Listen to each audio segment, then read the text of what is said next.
గురువు అంటే దైవంతో సమానం. గురువు అంటే టీచర్, ఒక ఉపాధ్యాయుడు, ఒక మాస్టర్.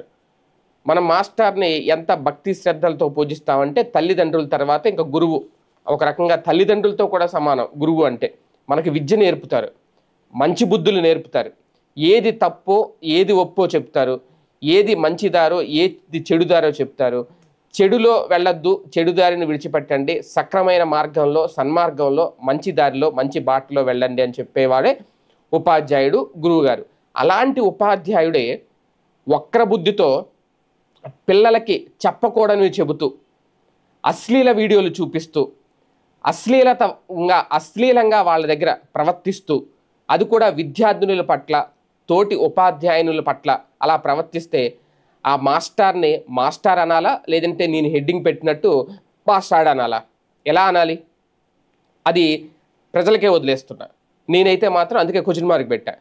ఒక గురువుని ఒక ఉపాధ్యాయుడిని అలా తిట్టే ఉద్దేశం నాకు లేదు. కానీ ఆ వక్ర బుద్ధి ఏదైతే ఉందో, ప్రజలకు మంచి చెప్పాల్సిన వ్యక్తి, అది కూడా నేటి పిల్లలే రేపటి భావి భారత పౌరులు అంటారు. వాళ్ళకి మంచి చెప్తే మంచిగా ఎదుగుతారు సమాజంలో.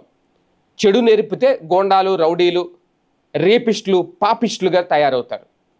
అది ఆ గురువు చెప్పే విద్యను బట్టి, బోధించే విద్యను బట్టి ఉంటుంది.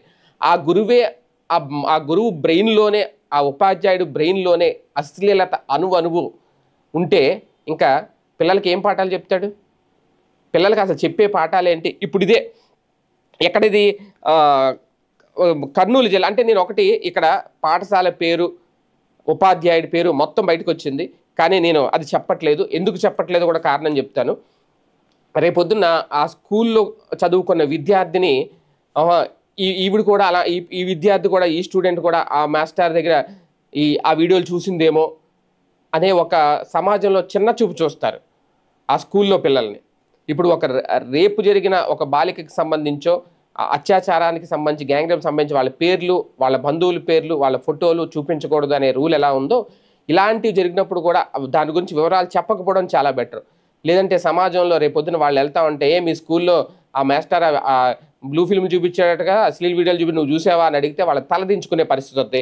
అందుకే నేను ఆ కీచక గురువు పేరు చెప్పట్లేదు, ఆ స్కూల్ పేరు చెప్పట్లేదు.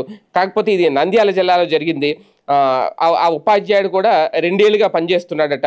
అప్పటి నుంచి విద్యార్థులకు అసభ్యకరమైన వీడియోలు చూపిస్తూ పైశాచిక ఆనందం పొందుతున్నాడు. వారి శరీరం మీద కూడా ఎక్కడ పడితే అక్కడ చేతులు వేస్తూ ఇష్టానుసారంగా బూతులు కూడా తిట్టేవాడట. ఉపాధ్యాయుడు ఆగడాలు రోజు రోజుకి శృతి మించడంతో ఇక భరించలేక విద్యార్థులు ఈ విషయాన్ని తల్లిదండ్రులు చెప్పారు. దీంతో తల్లిదండ్రులు పాఠశాలకు వచ్చి ఆరోపణలు ఎదుర్కొంటున్న ఆ ఉపాధ్యాయుడి మీద ఫిర్యాదు చేశారు. అయితే అతను అప్పటికే పాఠశాలకు రాకపోవడంతో హెడ్ మాస్టర్ కూడా తీవ్ర స్థాయిలో ఆగ్రహం వ్యక్తం చేశారట. ఇమీడియట్గా ఆయన్ని విధుల నుంచి తప్పించాలి, సస్పెండ్ చేయాలి, చర్యలు తీసుకోవాలి అని తల్లిదండ్రులు ఆందోళన కూడా వ్యక్తం చేశారు. అయితే ఎప్పుడైతే ఈ గొడవ జరిగిందో విద్యార్థుల తల్లిదండ్రులు వచ్చారో, తోటి ఉపాధ్యాయునులు కూడా, టీచర్లు కూడా లేదండి తన ప్రవర్తన బాగాలేదు, మా దగ్గర కూడా ఇలా చాలాసార్లు ఇలా ప్రవర్తించాడు అని చెప్పి కంప్లైంట్ చేశారట. హెచ్ఎం దృష్టికి తీసుకెళ్లారట. అంటే అతను లైంగికంగా తోటి ఉపాధ్యాయుల్ని వేధించాడు. అలాగే విద్యార్థినుల మీద కూడా అతని పైశాచికత్వాన్ని, అశ్లీలత్వాన్ని ప్రదర్శించే ప్రయత్నం చేశాడు. ఇటువంటి వాడిని సస్పెండ్ చేసి వదిలేస్తారా, డిస్మిస్ చేస్తారా, అంతకు మించి చర్యలు తీసుకుంటారా, ఫోక్సో చట్టం లాంటి కేసులు నమోదు చేసి జైల్లో పెడతారా ఏంటనేది ప్రభుత్వం తీసుకునే నిర్ణయం మీద ఆధారపడి ఉంటుంది.